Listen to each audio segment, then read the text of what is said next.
Okay, so today we're diving into 7 Habits. The 7 Habits of Highly Effective People. Yes. This book by Stephen Covey. It's a classic. Oh, it's a total classic. And we had so many requests to do a deep dive on this one. Yeah. And I get it. I mean, it sold over 10 million copies. Incredible. Incredible, right? Yeah. People are still reading this. Deeply. It's been praised by everyone from like Warren Bennis to a senator who went to space. Like, that's a pretty wide range. It's a pretty wide range, right? Yes. So what is it about this book that still resonates, decades later? Well, I think one of the things that's really intriguing is that Covey doesn't jump straight into To-do lists. like to-do lists and, goal setting. Right. He starts with this idea of a paradigm shift. Yeah, paradigm shift. Yeah. So he's saying that it's not necessarily reality itself, but our perceptions that shape our reality. Exactly. Like the way we see the world. Yeah. He uses that famous optical illusion to illustrate this. The one that can be seen as either a young woman or an old woman. Right. The one where it's like the same image. The same image. You can see two completely different things. Totally. Yeah. That's brilliant. Yeah, it's a great way to illustrate how, like, two people can look at the same thing. And completely disagree. Completely disagree, and yet both be right Yeah. based on their perspective. It's on their own. Yeah. Yeah. Their own unique way of seeing the world. Right. And like how many arguments could we avoid Oh, my God. if we all just realized that if we're all coming at it from a different perspective. everyone's coming from a different paradigm. Exactly. Right. And we have our own unique... Our own filters and lenses. Yeah. Yeah. Through which we're interpreting everything. And we've all had those moments, Yeah. right? Where we totally misjudge someone Totally. or a situation because of our own limited perspective. of our own little bubble. Yeah. So he's saying that these Paradigms are so powerful. can really lead us astray. Absolutely. And he says to be truly effective, yeah. we need to be aware of our own paradigms, Mm-hmm. like these mental models that we've built up over time. Right, because they can really trip us up. They can really trip us up. Yeah. I love the story that he shares about the battleship captain Oh, yeah. who almost crashes into a lighthouse Yeah. because he misinterprets Because he's in the fog what he sees through the fog. and he thinks he's seeing one thing, Yeah, but it's actually something totally different. totally different. And Yeah. that's such a powerful metaphor. It is for how Our limited perception our limited perception can have real world consequences. consequences. Yeah. Okay, so that's pretty deep. Pretty deep stuff. Like, how do we even begin Right. How do we even begin to shift to shift our paradigms? our paradigms? Does he give us any practical Yeah, and this is where he introduces this advice? this contrast between the character ethic and the personality ethic. Right, Yeah. and he uses this really personal story about his own son About his son who was struggling in school. struggling in school Yeah. to illustrate this. To kind of illustrate this difference. Tell me more about that. Okay, so Yeah. Covey and his wife initially tried all sorts of Like personality ethic solutions. like positive reinforcement Like positive reinforcement and motivational, techniques. Right. Right. but none of it was really working. Interesting. Yeah. Why not? Because deep down, Mm-hmm. they were still seeing their son as inadequate. So is it their own perceptions Their own perceptions were the problem. that were the problem? Yeah. Wow. Yeah. That's a... It's huge, Huge. huge realization. Yeah. So they were focusing on the outward behavior Mm-hmm. instead of like the underlying Instead of the underlying character. character. Yeah. Right. And that was like a major turning point for Covey. Oh, wow.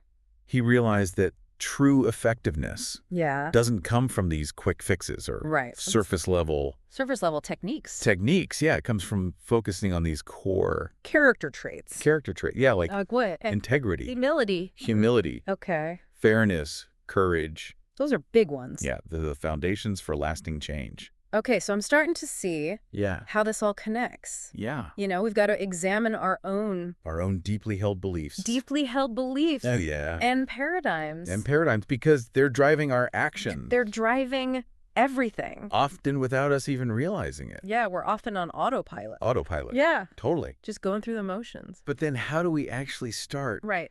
How do we take these what ideas and act? and put it into practice? Right. Yeah, Does he give us tools for this? he does. And that's where the next habit comes in. Okay. This idea of beginning with the end in mind. Okay. But before we jump into that, Yeah. he introduces another really powerful principle, Okay. the PPC balance. Oh, right. Yeah. The PPC balance He uses Aesop's fable of of the goose that laid the golden eggs Right. to explain this one. Didn't the farmer end up killing the goose? He did. Out of greed. Out of greed, yeah. Yeah, Yeah. he got greedy. That's a classic cautionary tale. It is. Right, it's a It's classic. about prioritizing short-term Gains. gains over long-term sustainability. Sustainability, yeah. So explain the PPC. Okay, so the P stands for production, Okay. which is achieving desired results. So those golden eggs. Those golden eggs, yeah. Okay. And PC stands for production capability. Okay. Which is the asset or the ability that produces the results. The goose. The goose, Right. in this case. Okay. Yeah. So it's about not sacrificing the goose The goose. for a handful of Golden eggs. golden eggs, Right. right? Short-term thinking. But how does this apply to our everyday lives? It applies to so many areas. Yeah, give me some examples. Okay, so think about, like, neglecting to maintain your car, Okay. right? You're essentially sacrificing the goose. Oh, so my car's the goose. Your car is the goose, or your car's ability to function Got it. for the short-term convenience of not having to spend time or money. On maintenance. On maintenance, yeah. Right. But eventually, that neglect He's going to catch up with you. is going to lead to bigger problems Yeah. and even more costly repairs down the line. Right. So you got to take care of the goose. You got to take care of the goose. Right. You got to feed the goose. Okay. What about relationships? Oh, yeah, relationships are a great example. Yeah. If we're constantly focused on getting our own way, Right. those golden eggs, Yeah. we might damage the very connection. That brings us joy and support. That brings us joy and support the goose in that scenario. Right. Okay. I see it now. Yeah. So the question for all of us is, Right. Where are we? where in our lives are we sacrificing the goose For the golden eggs. for the golden eggs Where are we prioritizing short-term wins? over long-term Sustainability. sustainability? Yeah, That's a great question to ponder. it is. And it leads us to one of the most empowering habits, I think. Yes. Proactivity. Proactivity. This That's is such a powerful such a powerful concept. too. Okay, but I've heard this term thrown around a lot. I know it gets, what does it really mean? Yeah, what does it actually mean? To be proactive. To be proactive. Is it just about like taking initiative and being organized? It's much deeper than that. Okay. Yeah, Covey uses this incredible story of Viktor Frankl Oh, wow. to illustrate the true essence of proactivity. Viktor Frankl. The psychiatrist who survived the horrors A Holocaust? of a Nazi concentration camp. Yeah. Okay, so we're not just talking about We're not talking about to-do lists. making to-do lists. Like- This is about This is about something much bigger. much bigger. Yeah. Tell me about this story. So Frankl realized Yeah. that even in the face of unimaginable suffering, Right. he still had the power to choose his response. Wow. His captors could control his environment, his body, Right. but they couldn't control his mind or his spirit. That's so powerful. So powerful. So proactivity is about It's about recognizing that we're not just victims of our circumstance. of our circumstances. Yeah. We have the freedom We have the freedom to choose to choose our response, our response even when things feel even when things feel totally out of control. totally out of control. Yeah, That's that's key. huge. Yeah. So it's about focusing on what we What we can control. can control, our Yeah. thoughts, Our attitudes. our actions. Exactly. And it's about choosing our responses based on Based on our values, not our values, our or fleeting feelings. our fleeting feelings. Yeah. Because our feelings can be Oh, they can be all over the place. all over the place. Right. So it's less about, It's less about I can't or oh, I can't. he makes me so mad. If only. Yeah, all that victim mentality. And more about And more about, let's look at our options. let's look at our options. I can choose a different approach. I can choose a different approach. I control my own feelings. Yeah, Right. that's empowerment. Empowerment. Yeah. I love that. And to further illustrate this, Okay. Covey introduces these two powerful concepts. Okay. The circles of concern and influence. Ooh. Yeah. Circles of Concern and influence. Okay, so I'm intrigued. the circle of concern Yeah. includes all the things we worry about. Many of which are outside our direct control. Like what kind of things? Things like the economy, Okay, yeah. politics, That control that. weather, Right, all those things that we tend to stress about. right. But then there's the circle of influence, Okay. which contains the things we can actually impact. Okay, so the things that The things that we have control over. we have control over. Like Like what? our habits, Okay, our skills, Yeah. our attitude, got it. the way we choose to respond to things. So proactive people, Focus their energy on their circle of influence. their circle of influence. Right. Yeah. And what about reactive people? What about them They tend to get stuck. in that Circle of concern, spinning their wheels spinning their wheels, Yeah. worrying about things that they can't change? that they can't change. And it shrinks. And you know what? Yes. Focusing on that circle of concern actually shrinks your circle of influence over time. Oh, it It's does. like a self-fulfilling prophecy. Oh, wow. That's so interesting. So if you're constantly worrying about things you can't control, yeah, you're giving away your power. you're giving away your power Yeah. and you're actually shrinking the things that you Things that you can impact. impact. Yeah. Wow. So for the next week, listeners, Yes. I challenge you I love it. to pay attention to where you're focusing your time and energy. Where's your attention going? Are you dwelling in that circle of concern? Yeah. Or are you actively working Within your circle of influence. within your circle of influence? With the question. And if you could choose one area of your life Mm-hmm. to become more proactive in one, Yeah. what would it be? What would it be? That's a great question to ask yourself. It is. And that challenge to become more proactive leads perfectly into Covey's habit too. Okay. Begin with the end in mind. Begin with the end in mind. Yeah. Okay. But doesn't that sound a little bit morbid? Like, are we supposed to be thinking about, like, our own funerals or something? Well, he does suggest a powerful visualization exercise. Okay. Imagine attending your own funeral 3 years from now. Oh, okay. What would you want your loved ones, Okay. your colleagues, your community to say about you? Wow. Yeah, I see your point. Yeah. It's not about dwelling on death, No. but it's about getting clarity on what truly matters What matters most. in life. Yeah. What kind of legacy Legacy. do we want to leave behind? Right. It forces you to confront those big questions. Right. What impact do you want to have on the world? Yeah. What kind of person do you want to be remembered as? Yeah. And thinking about the end Yeah. helps us clarify our values and priorities In the present. in the present. Yeah. Like that quote that's often attributed to Stephen Covey himself. Oh, yeah. Live as if you were to die tomorrow. Learn as if you were to live forever. I love that quote. It's beautiful. It is. It's finding that balance, right? Between embracing the present moment and planning for the future. Absolutely. Oh, true. And Covey emphasizes that beginning with the end in mind, Uh-huh. it's about more than just achieving specific goals. Right. It's about aligning our daily actions Yeah. with our deepest values and principles. So it's like those core values that we were talking about. Exactly. That character ethic. Yeah. And he warns against falling into the activity trap. The activity trap. Yeah. What's that? So the activity trap is where we're constantly doing things, but not necessarily moving in a direction that aligns with our core values. So we're busy. We're busy checking things off our to-do list. Right. But are those tasks actually contributing to the life we want to create? To the legacy that we want to leave. To the legacy we want to leave? Exactly. I think we've all fallen into that trap at some point. Oh, absolutely. Right? Like we get caught up in being busy, Yes. but are we actually being productive? Busyness versus productivity. Busyness versus productivity. Two very different things. Oh, that's a great distinction. Yeah. So this habit is about taking a step back Mm-hmm. and asking ourselves, Asking ourselves the big questions. are we living a life Yeah. that is truly meaningful to us? That's the question. Are we making choices Yeah. Are our choices aligned that are consistent with the person we want to be? with our values, with our vision Yeah. for our lives? Exactly. And if the answer is no, What do we do? what steps can we take to bridge that gap Well, between our current reality and our desired end? powerful stuff. It is, and it leads perfectly into habit 3, Oh, okay. putting first things first. Putting first things first. Yes. Okay. So we've got our vision. We've got our values. We've got our values. Now it's time to turn those into action.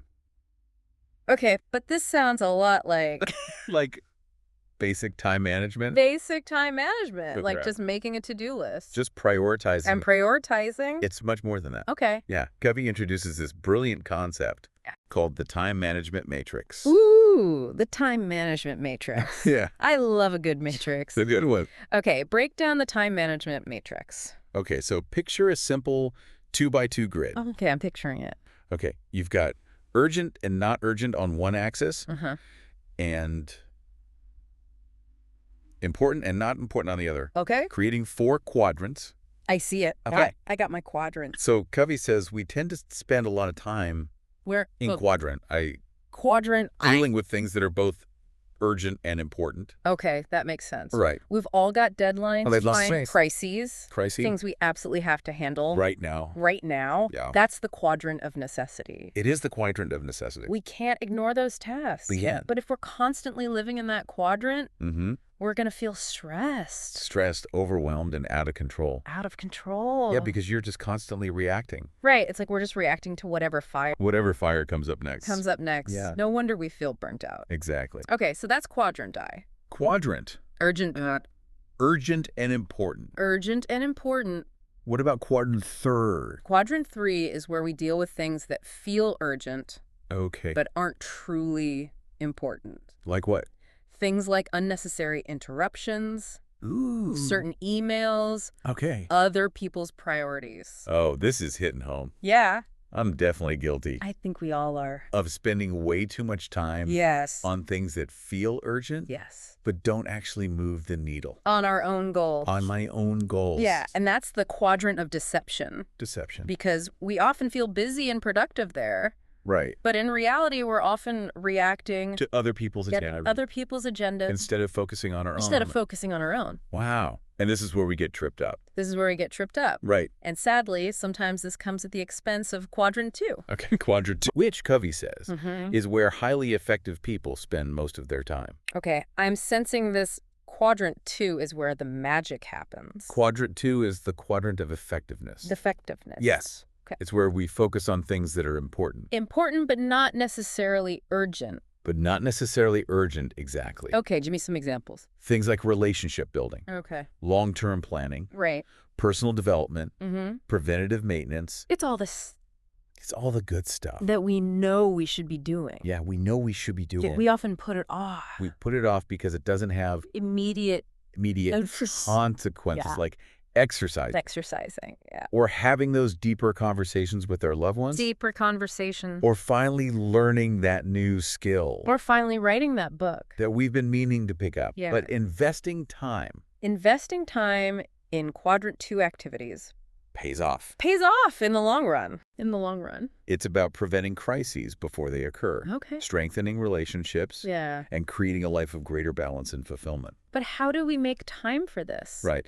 When our inboxes are overflowing. When the world is screaming for our attention. While everyone's demanding our attention. Exactly. It's so hard. It is hard. It takes discipline. Okay, so how do we shift our focus? How do we shift our focus to quadrant 2? Yeah.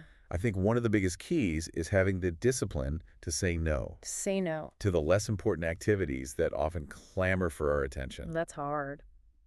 It is hard, Yeah. but it's about reclaiming our time and energy So we can invest it in what truly matters. so we can invest it in what truly matters. Easier said than done. Easier said than done, but it's possible. But I'm starting to see Yeah, how all of these habits build on each other. they do. They're all interconnected. We've got to be proactive. We've got to have that end in mind. That end in mind. And then we've got to put those first things first. Put those first things first. That's the key. And that's where the next set of habits comes in. Okay. What Covey calls the public victories. The public victories. Right. The triumphs that we achieve in our interactions with others. Okay. These habits help us move from independence to interdependence, No. recognizing that we can achieve so much more Together. than we ever could alone. Okay, so we're moving into this more collaborative space. We are. Love it. Yes. Where do we start? Habit 4, think win-win. Think win-win. It's a mindset that seeks mutually beneficial solutions In all interactions. in all interactions. So we're moving away from that competitive win-lose. win-lose mentality. That's so prevalent in our society. Yeah, it's like dog eat dog out there. It's a scarcity mentality. Okay. But Covey's advocating for an abundance mentality. Abundance mentality. I like the sound of that. Yeah. So what does it mean? It's the belief that there are enough resources and opportunities Okay. for everyone to succeed. I love that. It's about having the courage and consideration Yeah. to seek solutions that benefit everyone involved. This sounds ideal, but is it always realistic? That's a great question. Like, is a win-win outcome always possible? Covey acknowledges that not every situation Right. will lend itself to a win-win outcome. Okay. There are times when compromise Right. or even no deal Yeah. might be the best option. Okay. But the key is to approach situations with that abundance mentality. With that abundance mentality. Yeah, believing that there's enough to go around. So it's not about being a pushover or giving in all the time? Not at all. Right. It's about shifting our mindset. From scarcity to abundance. From scarcity to abundance. And believing that everyone can win. Exactly. But how do we actually cultivate a win-win mindset? It's a great question. It sounds like it requires a lot of self-awareness. Self-awareness. And empathy. And empathy, yeah. Being able to see things from other people's perspectives. Absolutely. Right. Covey suggests we need to develop the habit of listening deeply to others. Really listening. Or really listening. To understand. To understand. Not just to reply. Not just to reply. Right. Understanding their needs and perspectives. And being willing to compromise and collaborate. So it's about seeing things from other people's points of view. Finding creative ways to meet everyone's needs. Yeah. And it's about having the integrity Yes. to stand up for our own values and interests. Absolutely. While also respecting the values and interests of others. Yeah, it's a balancing act. It is a balancing act. It's a powerful combination. Requires a lot of emotional intelligence, I would say. It does. It requires a high level maturity of emotional intelligence and maturity. It's not always easy. It's not always easy. But he argues that cultivating that win-win paradigm Is essential for creating lasting success and happiness. And happiness. In all aspects of life. In all aspects of life, yeah. I'm definitely feeling inspired to approach my interactions with more of a win-win mentality. I love that. What's next on Tubby's list? Habit 5. Okay. Seek first to understand. Seek first to understand. Then to be understood. Then to be understood. This one's all about communication. Communication. Oh, that's a big one? It is. It's fundamental. It's so much easier said than done. So much easier said than done. Like, we all know how hard it is. But truly listen. To truly listen. Right. We're often so busy. We're so busy formulating our own response. Your own response? That we don't really hear what the person is saying. What the other person is saying. Yeah, it's like we're just waiting for our turn to talk. Exactly. Covey says that most people listen with the intent to reply. Oh. Not to understand. Not to understand. Yeah, we're either filtering what we hear through our own biases and experiences. Our own lenses. Our own lenses. Yeah. Or we're already thinking about what we want to say next. Totally. Yeah. So empathetic listening is about... It's about quieting that inner voice. Quieting the inner voice. Yeah. And truly focusing on... the other person's words, body language, and emotions. Not just waiting for our turn to talk, but really trying to get where they're coming from. To see the world through their eyes. Yeah, to step into their shoes. Exactly. That's empathy. That's empathy. Right. And it involves paying attention not only to what is being said, but also to what is not being said. What's not being said. Yeah, reading between the lines. Right. Trying to understand the deeper meaning behind the words. I love that. It's about going beyond the surface level. Yeah. Connecting with the other person. On a deeper level. On a deeper heart-to-heart level. Yeah. And it's about asking clarifying questions. And reflecting back what we hear. So you're saying, what I hear you saying is... Exactly. Yeah. Is this what you mean? And making sure... Make sure we're on the same page. We're understanding their perspective. Perspective. It's only after we've truly understood their point of view that we can effectively communicate our own thoughts and feelings. Thoughts and feelings, exactly. And he puts it so well. He does. Diagnose before you prescribe. Diagnose before you prescribe. I love that. It's like going to a doctor. Yeah. You wouldn't want them to prescribe medication. Before they fully understand your symptoms. Before they fully understand your symptoms. Right. Right? Yeah. It's the same principle with communication. We need to understand. We need to understand the other person's needs and concerns. Before we can offer any advice or solutions. That will actually be helpful. That will resonate. Exactly. I think this habit is especially important. Oh, it's so important. In today's world. Where communication is often so polarized. Right. And people are so quick to judge and criticize. To jump to conclusions. Without really trying to understand. Where the other person is coming from. Yeah. And if we can all make a conscious effort. Right. To seek first to understand. Yeah. It could have a profound impact. On our relationships. Our communities. And even our society as a whole. Yeah. It's powerful. I'm feeling a shift. Yeah. In my own approach. I love it. To communication already. That's awesome. What's next? Habit 6. Okay. Synergize. Synergize. I love that word. It's a good one. Okay, so this flows beautifully from understanding. It does. Yeah. It builds on that foundation of understanding. So about embracing the power of collaboration and teamwork. So it's about recognizing that the whole The whole is greater than the sum of its parts. than the sum of its parts. Yeah, exactly. Synergy is that idea that when people work together, cooperatively and creatively, they can achieve results that are far greater than what they could accomplish individually. I love that. Covey uses the analogy of a tree. Oh, yeah.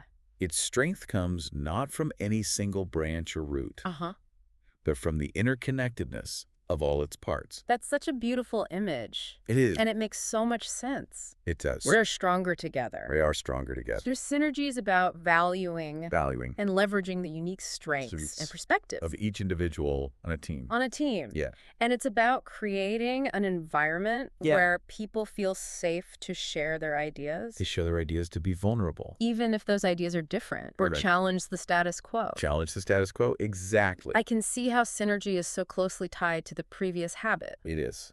Seek first to understand. Yeah, absolutely. You can't have true synergy without empathetic listening. Without that foundation of understanding. People need to feel heard and understood before they can fully contribute their ideas and their talents. Absolutely. It's about creating that safe space. It's about moving beyond the my way or the highway mentality. Yeah, that's the win-lose paradigm. Right. Moving to win-win. To win-win. It's a synergy. And embracing a more collaborative, creative approach to problem-solving and decision-making. Yes. And Covey calls synergy the highest activity of life. Wow. It's where we tap into our collective genius. Our collective genius. And create something truly extraordinary. I love that. It's powerful. Synergy is such a beautiful concept. It is. It's about celebrating diversity. Embracing differences. And working together. To create something bigger and better than what we could ever imagine on our own. Yeah. It's beautiful. Okay. We've covered 6 habits. That's the final piece. Okay. The final piece. Yeah. The grand finale. Of Covey's framework. Habit 7. Okay. Sharpen the saw. Sharpen the saw. Which brings us full circle. Ooh. To that idea of self-renewal and continuous improvement. I love it. It's a good one. Okay. So tell me more about sharpen the saw. This habit emphasizes that we can't neglect our own well-being. Okay. If we want to be truly effective. So we've got to take care of ourselves. Mind, body, spirit. Yeah. The whole package. So we have the energy. And the resilience. To live a life of purpose and meaning. I love that. Yeah, it's about recognizing that we are instruments of our own effectiveness. Ooh. And we need to invest in our own capacity to produce and to contribute to the world. And he uses that analogy of the lumberjack. Oh, yeah. He's trying to cut down a tree with a dull saw. He's working hard. He's working so hard. But he's not making much progress. But he's not getting anywhere. He needs to stop and sharpen the saw. If he wants to be more effective. Right. So sharpen the saw is about taking time for those activities that renew and revitalize us. So it's not just about working harder. It's about working smarter. By taking care of ourselves. Yeah. It's about prioritizing our physical health through exercise. Nutrition. Okay. Stress management. Yeah. It's about nurturing our spiritual selves through meditation. Prayer. Connecting with nature. It's about expanding our mental capacities. Through reading, learning, engaging in stimulating conversations. Right. And it's about investing in our social and emotional well-being through meaningful relationships, service to others, and activities that bring us joy and fulfillment. This resonates so deeply. It does. We can't pour from an empty cup. We need to take care of ourselves. We need to fill our own cups. So we can show up as our best selves for others. That's beautiful. Yeah, that's the heart of it. So Covey emphasizes that renewing ourselves in all 4 dimensions. Physical, spiritual, mental, and social emotional. Yeah. Is essential for maintaining balance and sustainability. And our lives. This reminds me of that PC balance that you were talking about earlier. It's like investing in the goose. It's like investing in ourselves. Investing in ourselves. The goose. Yeah. So we can continue to produce those golden eggs. Those golden eggs. Those meaningful results. Those are meaningful results. In all areas of our lives. Exactly. I love it. And Covey emphasizes that this is an ongoing process, a lifelong commitment. It's a continuous improvement and renewal. Personal growth is a journey, not a destination. It's a journey, not a destination. It really is a journey. It is. And Sharpen the Saw is a beautiful reminder that we need to keep refining our tools. Yeah. And taking care of ourselves along the way. On the way. So as we wrap up this deep dive into the 7 habits of highly effective people, yes, it's clear that Covey's work offers a timeless blueprint for personal and interpersonal growth. Absolutely. It's a guide to living a life of greater purpose, meaning, and fulfillment. Yeah, greater purpose, meaning, and fulfillment. Yeah. And it all starts with that fundamental paradigm shift. That's the key. Right. That's the foundation. Moving from a focus on outward appearances and quick fixes to a deeper understanding of the principles that govern true effectiveness. It's about recognizing that lasting change comes from the inside out. The inside out. From aligning our character with those universal principles that have stood the test of time. Absolutely. And Covey emphasizes that we are not our feelings. We are not our feelings. We're not our moods. We're not our moods. We're not even our thoughts. We have the power to choose our response. We have the power to choose. It's so empowering. It's so empowering to think about that.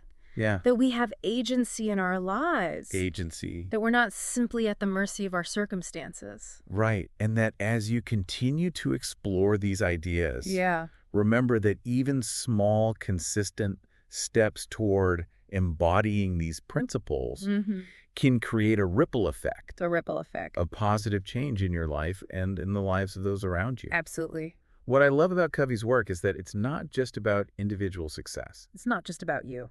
It's about creating a better world. A better world. Through principle-centered living. It's about leaving a legacy. It's about leaving a legacy. Yeah. It's about building stronger relationships, more effective teams, and ultimately a more just and compassionate society. You've captured it perfectly. And as you reflect on these 7 habits, ask yourself, which habit resonated with you the most?